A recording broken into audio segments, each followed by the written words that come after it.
It is 46 minutes past 4 p.m. And right at this juncture, we are going to start our program, which is themed Breaking the Chains of Corruption. Today, we are going to week 3 discussion. The theme of the discussion of week 3 is family as the first school of conscience. So with us here is Madam Brenda Akinyi, who is the CJPD, one of the CJPD representatives of the Archdiocese of Kisumu. So she's here to break down this topic of week 3, which is family as the first school of conscience. Madam Brenda, welcome. Thank you so much, Brother Brian. As you've said, I'm Akinyi Brenda.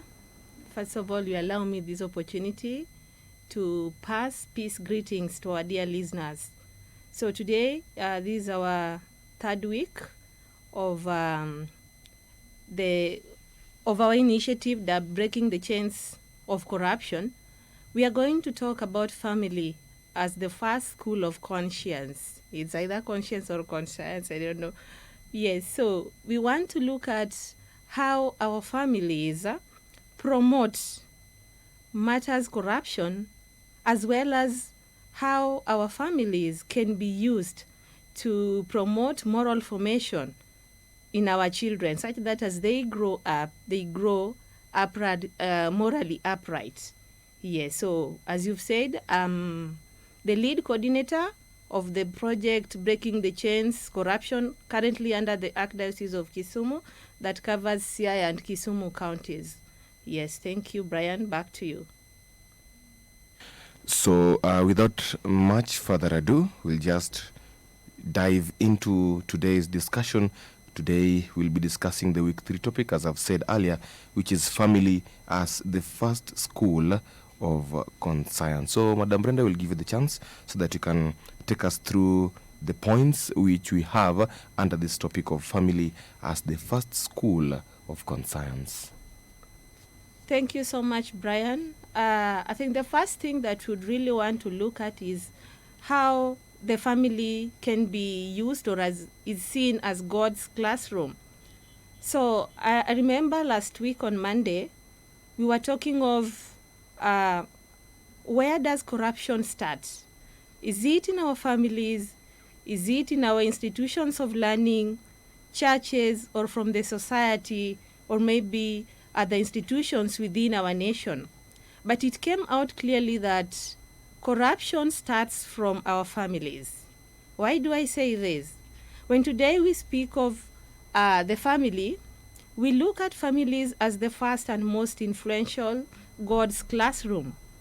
Long before a child encounters moral formation or education or even religious instruction, the home becomes the first place where right and wrong is experienced. When you look at the book of Deuteronomy, for our dear listeners, maybe I'll give the verse. You can make reference later. Deuteronomy 6, 6 to 7. It commands parents to teach God's ways continually. That is when sitting, when walking, lying down, or rising, or when doing any other sorts of things. This means moral formation is not confined to prayer or our Sunday schools. It is woven into everyday life.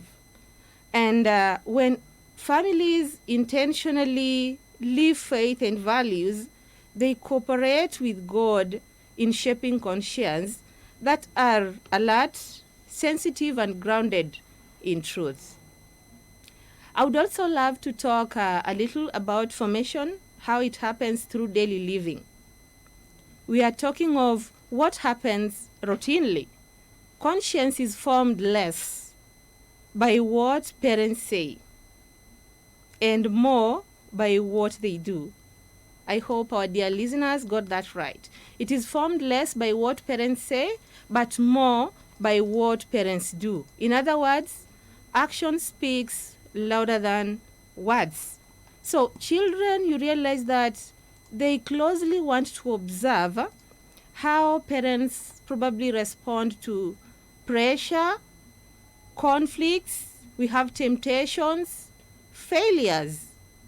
Because from that response, our children are going to mimic or probably practice exactly what they have seen us do under those different circumstances. So daily living, how disagreements are handled, for instance, how money is earned and spent, how neighbors are treated, silently trains a child's moral compass. The home either sharpens conscience or dulls it. So it depends on what our children see as practice. If I'm that character who is always, I'm never in good terms with our neighbors, it is almost obvious that my child, as they grow up, they will pick such habits from me. And that is what, they grow knowing that this is how we should be relating with our neighbors. And then another thing that I would love to talk about is we look at our families as consecrated, meaning our families should be seen as domestic churches. Moral formation begins from our families. Not the schools, like I've said, not the church, where we send our children, like for the Catholic, I know we undergo, that we go for catechesis.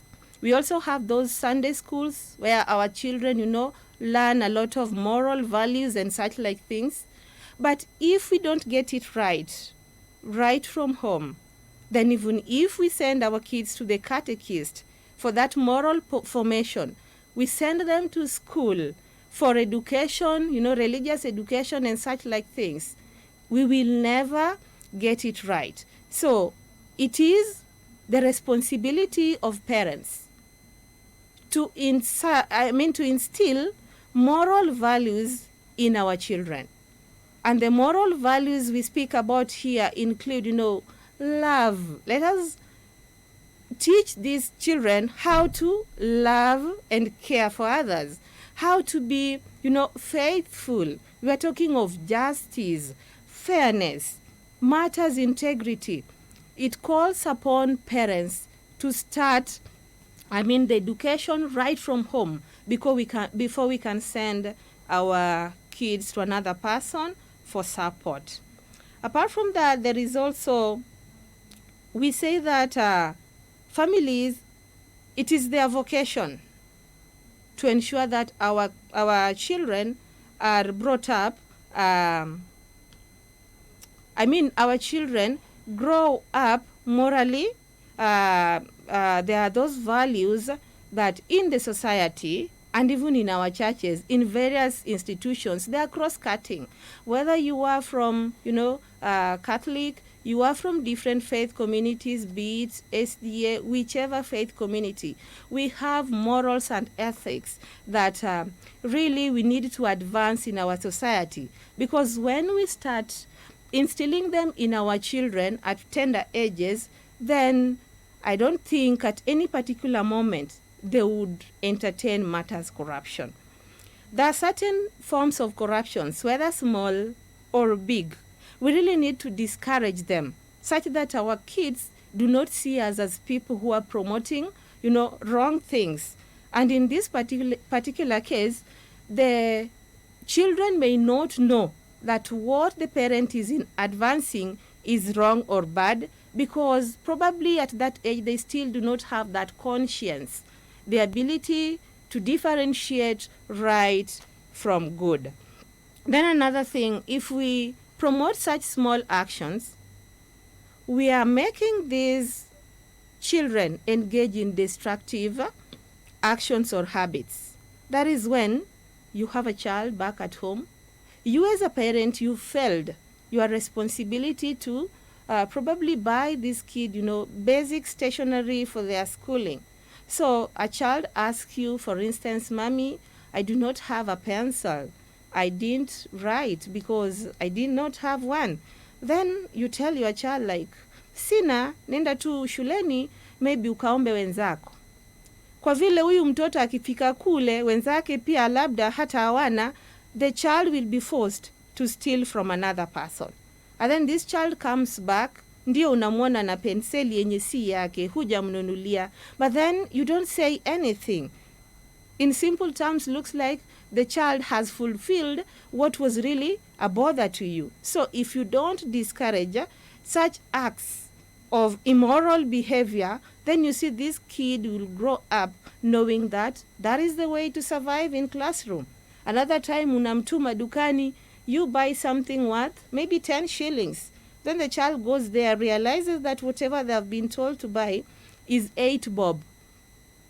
Mtoto anapocket the 2 shillings, the excess. He doesn't come back with a balance. And you as a parent, maybe later on you realize such a thing happened. If you don't ask this kid where he took that money, why he or she did not refund that money. You see, this kid another time atakuibia zaidi. And as they grow up, they end up stealing now bigger things from other people outside the immediate family. Yes, Brian, I don't know whether to continue. Yeah, you can just continue, but then it's important to note what you've just said, that charity begins at home before the child is taken for education elsewhere, maybe in the school or for catechesis by the catechist. The parent is the one who is supposed to give the first education, because now from what the parent says, from what the parent does, that is where the child will learn. You see, it's normally said that when a child is born, the mind of the child is like an empty space, Sure. ready to consume whatever is brought or whatever is at his or her disposal. And so that is why it is a call to all parents to be very keen and be very careful about what they say and what they do concerning the development of the child, because there's no way you'll tell a child to drink water while you drink wine, and then the child finds you drinking wine. He or she will demand to take the wine because he or she will see it as his or her right, because that is exactly what you as the parent is doing. That's why it is very significant. You see, the family is something that is very important in the eyes of God. That is why even his son, Jesus Christ, just had to come to the world through the Holy Family of Nazareth. And so it is here in the family that values are instilled, knowledge is given, first-hand knowledge is given. And so we need to be very careful concerning the type of knowledge that we give to our children, especially with this modern era and age. Yes, you can continue the rest. Thank you so much, Brian, for that emphasis. And again, I would like to say something. You see, like we said, charity begins at home. It is the obligation of parents to ensure that, their children, their first encounter of integrity comes from their family. Parents should understand that sending your child to somebody else for moral formation, if you back at home, you are not morally upright, will not add any value to that child's moral formation. Because the child will lead like a conflicted moral, formation or development. When they go probably for catechesis, there are the values that they are taught. But back at home, then we have these parents who want to, they want to survive petty bribery, which according to them they normalize before their kids, and they see it as something correct. To them it is justice. So if we don't, ensure that our kids, the very first encounter of integrity they experience from us, then as parents we are losing it. So in other words, what I'm saying, moral formation begins at home, and it is the obligation of parents to ensure that we bring up children with values, we bring up, children that respect and are respected outside here, such that when somebody sees, you a child, they would be able to say, so and so is well behaved, so and so is respectful, so and so is humble, so and so, is such a good child. Sending our children to society will lead to what is known as moral decadence. If the society, for instance, is rotten, tunaambiwa asiyefunzwa na mamae hufunzwa na ulimwengu. If you as a parent, you've failed to educate your child well, then the society will come in to play your role. I really doubt if there is any parent who would wish that the society educate their child before they instill in them the right knowledge, the right, values, such that as they grow up, they can only advance what they have learned in their homes, which is believed to be the right direction the children should be taking. So we say that parents' choices speak louder than instructions. If a parent has chosen to follow, a bribery route, as your children see, rest assured that that is the same direction, that is the same route that your kids will follow. And you will have no responsibility or no authority probably to discipline them sometime in life when the situation is almost or already out of hand. When parents refuse dishonest shortcuts, kuna kile kitu unatafuta, but you don't want to follow like the right processes. I would give a good example. Probably I want to give a basic example. You've probably taken your child to seek medical attention. You realize there is a queue. There is a very long queue, which everyone is following. But you as a parent, you feel like probably because the society places you somewhere, you have some advantage over the rest. Maybe you are a village elder, or maybe you are the the haves in the society. So you don't want to follow this queue. Instead, you bypass others and you go for the services, while those who came much earlier than you are obediently following the queue in as much as time is really going, but they appreciate somebody came before me, so I just have to follow the queue. I can assure you that should you do that, when your kid is seeing another time they have been admitted to school, they have gone to queue for their meals, this child will not have that, patience also to queue, let others serve, and then they join them. They would want always to cut the line, to go ahead of the rest, which is very bad, because in such a way, the other children are likely to discipline your child in a very bad way. So, parents today, it is all about family. And family, we are looking at the two parents. For those families that have the two parents, we are blessed. We thank God. For those families where either parent is missing, whoever is present, it is your responsibility to ensure that this child grows up morally well. Conversely, when parents justify wrongdoing, they will train children to separate morality from daily life. We've said formation happens through daily living. It is what we do. Are you that parent who would want to retire to bed without making a prayer? Are you that parent who, yes, you've woken up in the morning, but then you just wake up, you go, doing your normal duties without saying a prayer? It is exactly that your child would pick from you. So we should normalize doing the right things.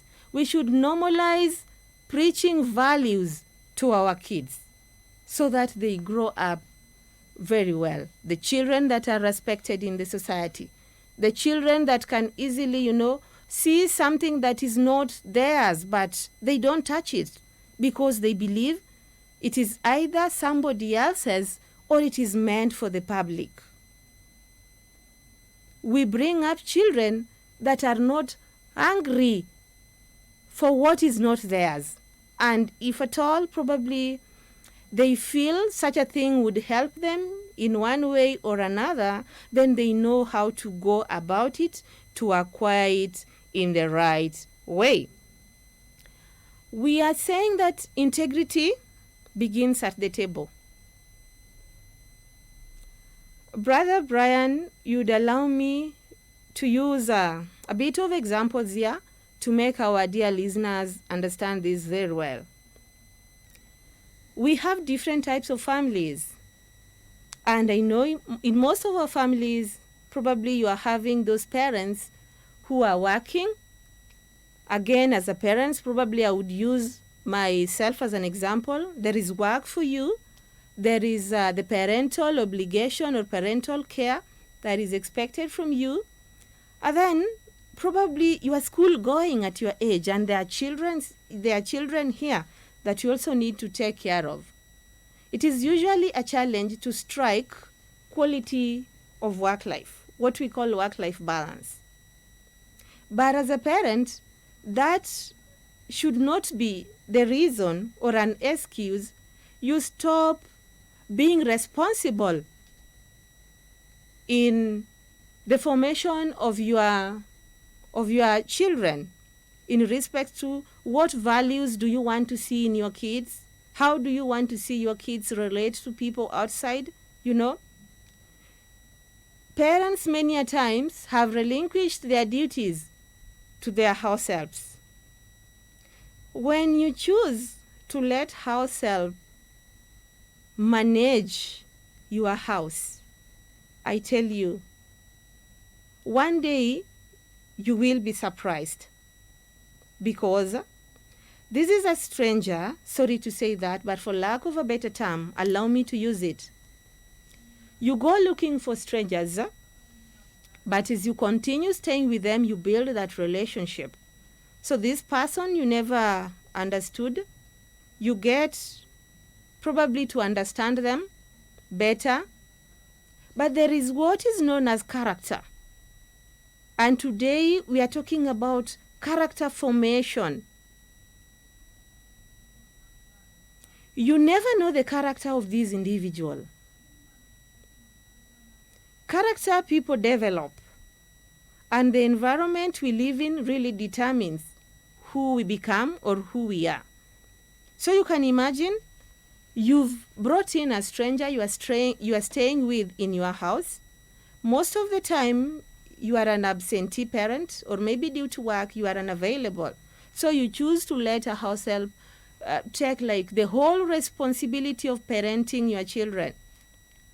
I can assure you that if at all that house help came to your place with, some integrity or questionable characters, it is the same characters that they will instill in your children.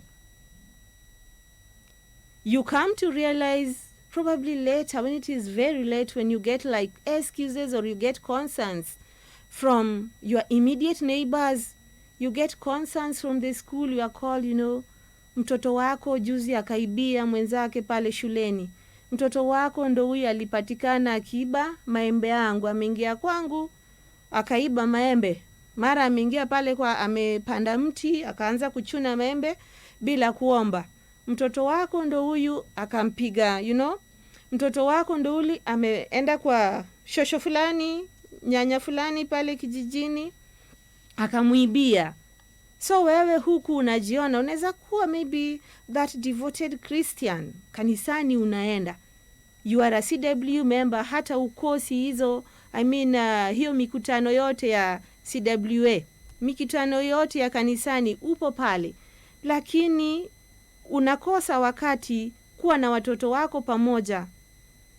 Upate kufahamu, mtoto wangu wewe, siku nyingi naenda kazini. Leo hii nataka nikuwe na watoto wangu, maybe tuende pale uwapeleke outing. At least mjadiliane tu kama familia. Huo wakati haupo. Alafu unakuja unajiuliza, mimi kama Brenda sijawahi ibia mtu. Ni kwa nini mtoto wangu waibie watu?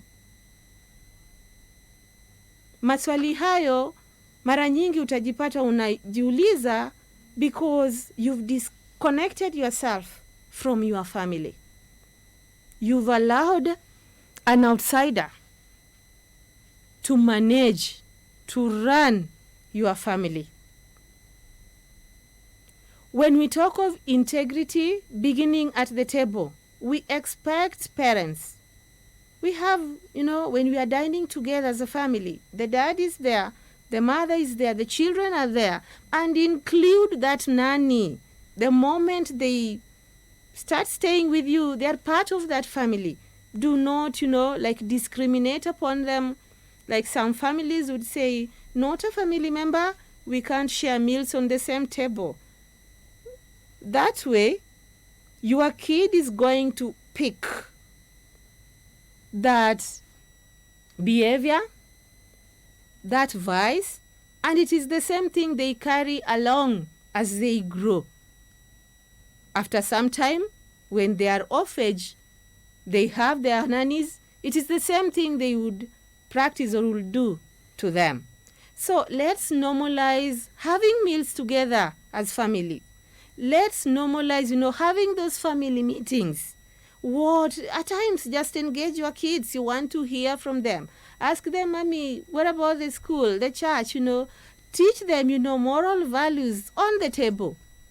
I can assure you, you will bring up a child full of integrity. A child that hears the parents talk positive about their relatives. A child that hears the parents praise what is good. And whatever is wrong is condemned. That is the future that we want for our children. I would also encourage parents to desist from gossips. Gossips, insults, dishonesty before our children. The emphasis is family as the first school of conscience. If you want your child to grow up morally upright, tuachane nayo masengenyo mbele ya watoto wetu. You talk ill about your neighbor, you talk ill about their teacher. You can imagine somebody who has the responsibility to instill knowledge in your children talking ill about the church, talking ill about the government before your children. We have to desist from that. However, when something is wrong and you are truly convinced, you believe that this one goes against the values, of our society, of the church, as a parent, you are obligated to condemn such acts before the children so that they don't carry, home, or they don't kind of mimic or embrace what is wrong. A wrongdoing is a wrongdoing and should be condemned in all sorts of form. Tell the child, uliona pale ukienda shuleni, umeona the traffic police wakichukua hongo. Mwanangu, hiyo ni mbaya. Hatufai kupeana hongo. Juki, tunapopeana hongo, amechukua hongo, niseme maybe kwa matatu. Hiyo matatu maybe has not complied with traffic requirements. Maybe gari iko na shida, ama maybe abiria wamelundikwa kwa gari kama mifugo. Kataza mtoto, ndiposa siku moja anapokuwa dunia ijulikani. Mtoto anaweza kuwa hata one day akuwe the traffic officer himself, ama akuwe dereva. Anapokuwa atakumbuka, kuna wakati niliona jambo kama hili likitendeka barabarani, lakini mama yangu alinikanya, ni hatia. Utakuwa umemsaidia huyo mtoto, na akiendelea kukua, they would be the change makers. So kama kuna corruption pale kwa traffic, the child grows up with a different mentality. Nikichukua hongo, gari kidogo iko na shida, wakati shida inapotokea watu wengi wanaumia. Kwa hivyo, the child grows up knowing that what I saw is wrong and I must not entertain at all. Another thing I would like to talk of is we are talking of families, the homes where we live, and then the society. Like I said, charity begins at home. When your child is, they have gotten the right direction from their families, you've instilled those positive values, the values in them. They know what is love. They know what is just or justice. They know honesty, and they can define, all those values and differentiate them from the vices like, taking bribes from people in the society, theft, insults, such like things. And then you release this child to the society. I tell you, we will have one of the best societies ever in our lives. Society generally reflects what happens in our families. You realize that public institutions where corruption is deeply rooted, we realize that at some point in life, the private moral formation failed. As a result, people who occupy those spaces, they have carried their failures in early private life formation to the positions they hold today. That individual that grew up knowing very well what is right and what is wrong, they will hardly introduce something that is against their values when they grow up. And again, like I said, character is acquired. We really have to be very keen to see who is next to our children. As a parent, do your work. We have our teachers, they do their work. The catechists do your work, our churches and other institutions. Everybody has a responsibility to ensure that the children we give birth to do not suffer. Like, some of the cases that I wouldn't really like to mention, but we've had people with integrity issues, and these are our parents. These are respected leaders in the society. We've seen what has happened. Like the political wing. Today, people believe that the quickest way to become rich is to join politics. And that is in Kenya. We've seen this happen. Why would somebody be hungry for wealth to an extent that they are willing, to do away with all, their morals, ethics, the dictates of the law? Nobody wants to consider that, simply because they want to, embezzle public funds, but they don't even care what, their neighbors go through. They don't even care what their immediate siblings go through. They see themselves as individuals. It is because the moral formation during tender ages when they were children did not go very well. So as a result, they pick up bad habits and they believe that is the right thing to do. As we wind up, we are talking of raising children of integrity. This should not be a secondary thought. It is a moral obligation, like I've said it, for parents, the basic unit of formation in our society. Ensure that you take it up as your responsibility. Do not neglect conscience formation, parents. Ensure that your kids understand what is right and what is wrong, and that they can always differentiate between the two and always prioritize what is right at the expense of what is good. However, how costly it is, they will always choose doing what is right, but not what is wrong. Integrity is a way of life. It must be taught. It is not a situational choice. Let us not wait until something has happened is when we come to respond. Let us not react to the situation. Let us not wait until people give bribes outside there, or we lose medicine meant to treat the sick in the hospital, is when we come out to react. Why so and so is doing this? Who are they that are involved in this? And then you start disciplining.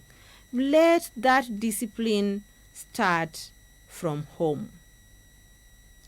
Finally, before I get back to Brother Brian, breaking the chain starts at home.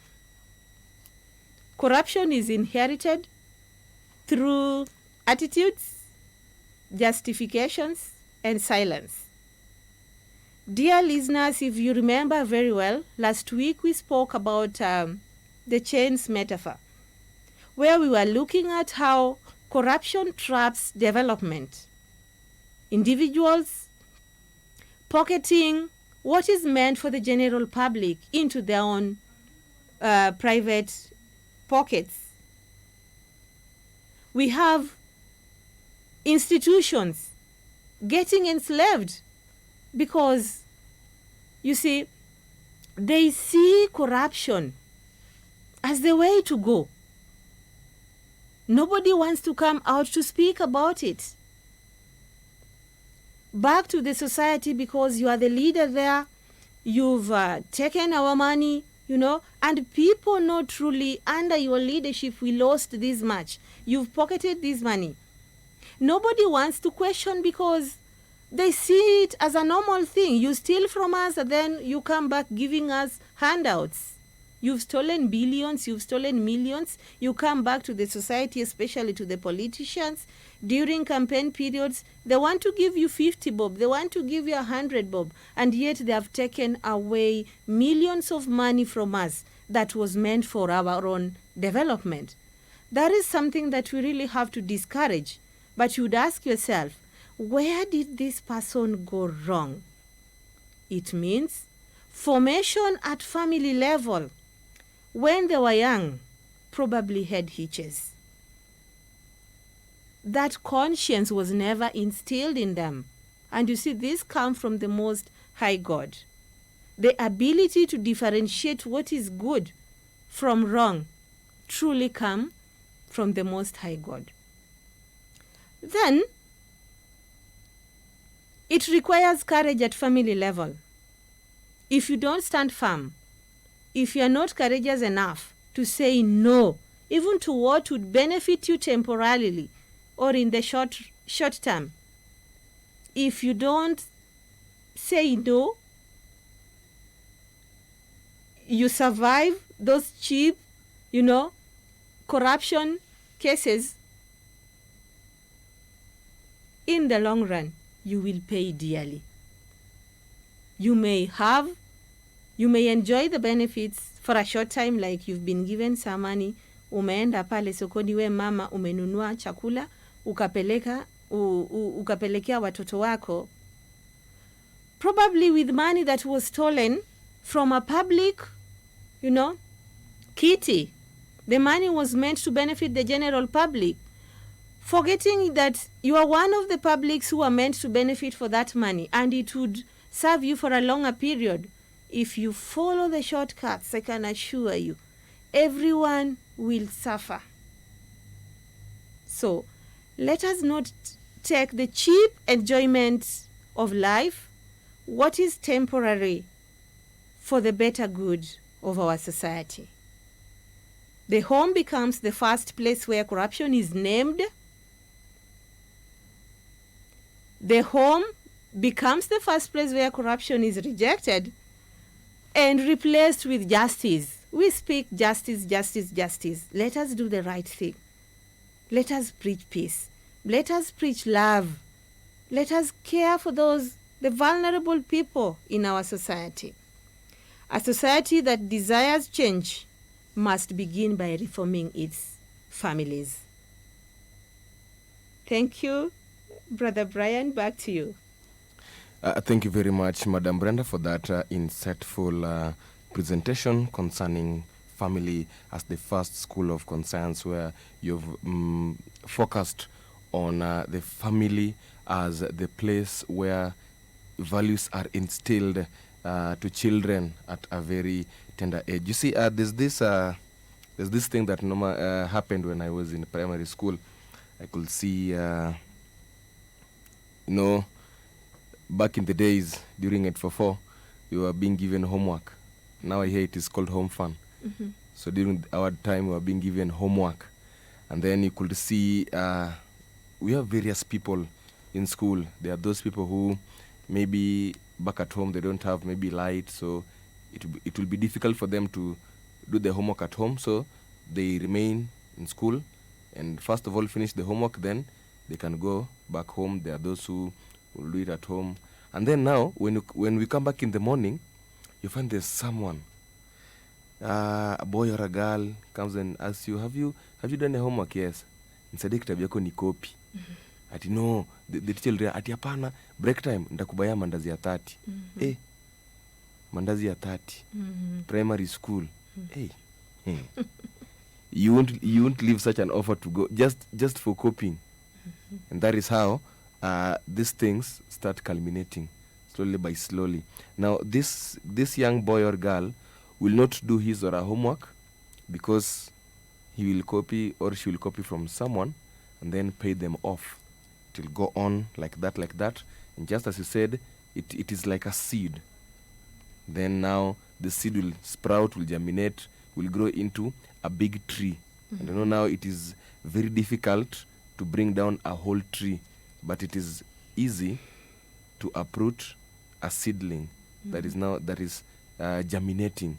So that is why it is very, very significant for us to start instilling proper values, positive values and virtues in our children right at home. Just as you've said that integrity begins at the table. So we must teach them at home, at the table, by our deeds, by our actions, by our words.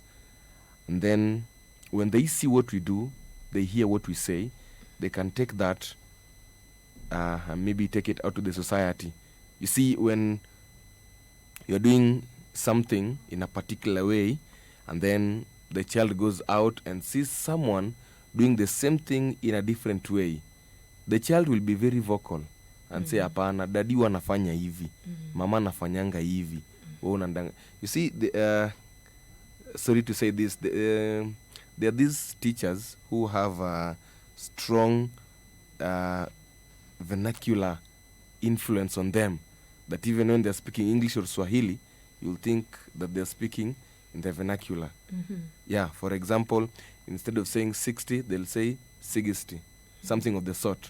You teach a child like that, maybe PP1, PP2, that is called 60. When the child will go back home and the parent says this is 60, the child will refuse and say the teacher said it is 60, not 60. You are lying, you are cheating me. So you see, such things, you start teaching them when they are young, and then the values grow with them. So I think at this juncture, we'll give the listeners a chance to maybe give their views or give their comments. If I'm seeing there's a phone call over here. Radio Maria, hello? How are you? Yes. Greet Brenda for me. She has received your greetings.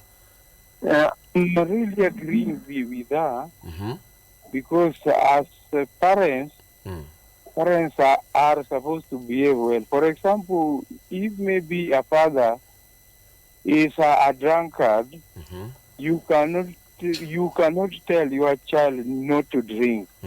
Because they say that for a feast to be rotten, it has to start from the head. So as a father, you are a head of the family. You will have to behave well for your children to behave well also. But if maybe parents are not behaving well, the children will also follow that. Thank you very much, Barayo. This is Richard Akejiganda from St. Bruno Alaro Center, Chiga Parish. Thank you very much, Richard from Chiga Parish. Thank you. All right, he has given us a very good example. There is no way a father who takes alcohol can teach and convince the child not to take alcohol unless the child is wakeful and has seen the effects of taking alcohol and would rather do otherwise than copy the father. Then maybe that would work. But under normal circumstances, there is no way you can tell the child not to take alcohol while you are smelling of alcohol or you are a drunkard. Maybe you can comment on that. Yeah, very true. Thank you, Ganda. I think that's the name. Surely, we said what we do is exactly what our kids copy. And as they grow up, they know that is the way of life. That is what it is. So if you are a father, very responsible, most of the time you are drunk, you come back home, unachapa mama mtoto ama unachapana na watoto. These kids will grow up knowing that is the way of life. Kuchapa bibi yake maybe one day if they grow up, and also just to neglect the family. They don't provide. Kila siku amekuja yeye amelala, saa zingine anaokotwa kwa mtaro. So parents we really have to be role models to our kids. I think there's another phone call over here. Oh, sorry for that. You can for our listeners out there, you can contact us through our phone call number 0792 690036, or you can send your SMS either text message or WhatsApp through the number that is 0740 671428. And those viewers who are watching us live on Facebook, you can leave your comment there so that we can react on it when we still have time. So Brenda, you can continue with what you're saying as we wait for views and comments from our listeners and our viewers. Thank you so much. So I also wanted to give another example in regards to what he's said. Parents, like today, we've had so many cases of exam, cheating during national examination. We've had previously the 844 system, which I think we are left with 2 groups to go. And then now we have KJSA. During examination, we hear of, a lot of cases of exam cheats. So then you realize that at times, we parents, we also participate in that. Parents says that, unatafutia mtoto mtihani. Huyu ni mtoto amekuwa kwa shule right from, the lowest foundation level up to the highest level that now they have reached for examination. So if you entertain, you encourage such like things, you are saying that there are exam cheats and you don't condemn, and you are saying that in front of other kids who have not yet sat for that examination, then you are instilling immorality in these kids. They will grow up knowing that tukifika form 4 ama tukifanya this national examination, the way is to cheat. So the kids won't study. They will be given the leaks. They have the paper before they sit for it.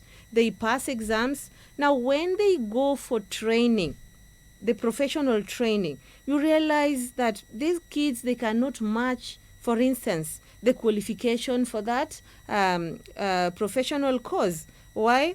Personally, I've seen a student while I was in Moore University, quite absurd. The child passed very well, Form 4, and he was in one of these prestigious schools. Allow me not to mention because we are on air. He passed very well, scored an A. Went to Moore University to pursue a degree in mechanical engineering. The first mistake that happened, that mechanical engineering was their parents' choices. The kid never wanted to do that course. So the parents said, enda ufanye hii course. I know as parents we have a duty to guide our children career-wise, but you must know the ability of your child. If the child all the way from Form 1 to Form 4, he was a C student, then all of a sudden they have come up with an A, then you tell the child to do a mechanical engineering course. Surely, does the child has the ability to take up that course? It was a lot of frustration for this child, though at that point he was mature because now he was an adult. At some point, he was discontinued from that course, and then he came back to pursue social work and community development. So look at the gap. The first one was what currently I think CBE calls STEM. That was a STEM course. And then the child came back to do a social and arts course. So parents, let us guide our children well. Let us be role models in their lives. All right, thank you very much, Madam Brenda. I'm not seeing if there's any comment on Facebook, no message. So maybe you'll just give your parting shot as we conclude today's discussion. Thank you so much for the time. Thank you so much to our dear listeners for the time also. My parting shot would be, it is the responsibility of the parents to ensure that integrity is instilled in our children. Let's normalize speaking values in our homes. Let us not pass this over to somebody else before it manifests itself or it is experienced from our families the first time. Let the children learn it from us. Let the children see us practice it within the homes and outside the homes, and let the children also advance the positive values outside there.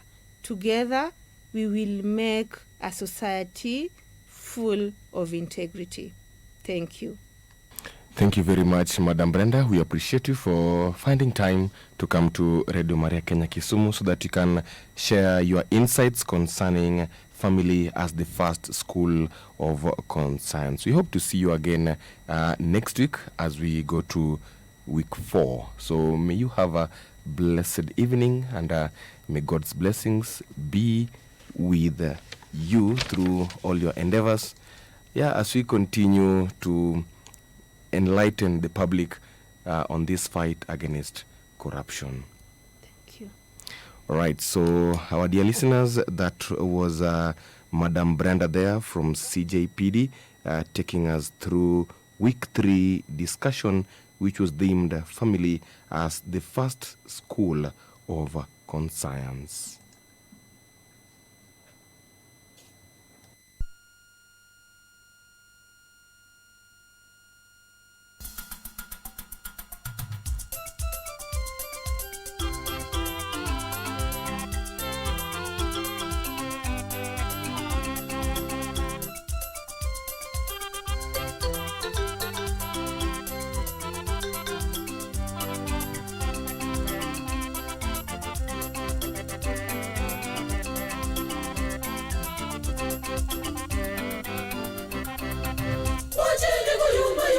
Katika imani yenu, simameni imara, msitingizike. Wacheni kuyumbayumba katika imani yenu, simameni imara, msitingizike. Kwani mnamtafuta wapi Mungu?